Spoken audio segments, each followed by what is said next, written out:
Hi everybody, Michael Graber here at GFI Mortgage, 201-571-0816. We got a very special treat for you today. We're here with Slava Zborowski, owner of RE/MAX Elite Associates. Many years experience in the real estate industry, and believe it or not, 5 years ago, as the market decided to take a turn for the worse, he opened up a real estate agency, has owned this RE/MAX since then.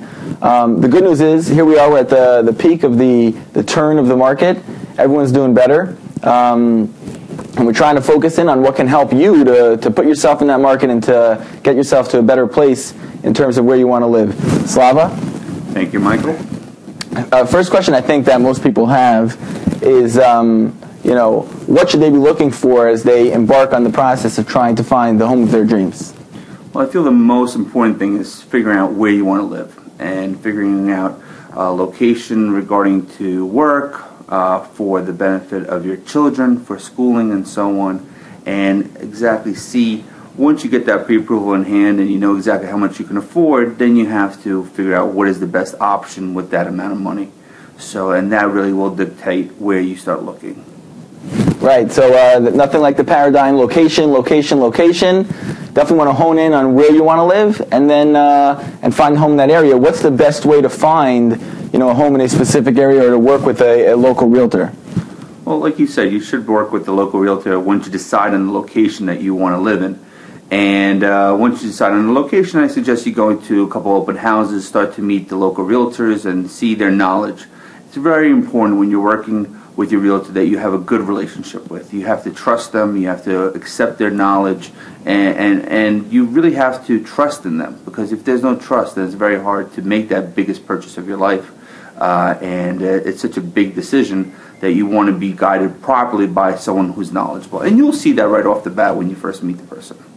What tips would you give buyers in general beyond, working with a real estate agent, working with a lender, obviously? What would you say is important to look for, to point out in a house, for that purchase for yourself?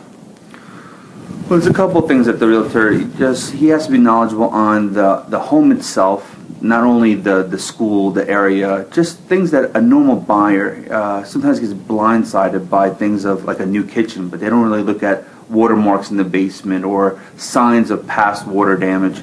And those are the kind of things that you want your realtor pointing out, because you don't want to waste time waiting for that inspector who's going to come later on down the road and tell you those issues. You want to know right off the bat, and your realtor should be pointing those things out. All right, I just want to focus on one last point that I think we've alluded to, but we haven't attacked specifically. In today's industry, in today's environment, you see people going on the internet, and everyone is very price-focused. Everyone is very, want to get the best deal. At the same time, this is the home you're going to live in for many, many years. It should be the home of your dreams, the home that your family can grow in. What do you recommend to people who are looking for that best deal, on the one hand, at the same time, trying to let people know this is the house you're going to be living in forever? It's something you should like beyond just the dollars and cents. 100%. I couldn't say that better.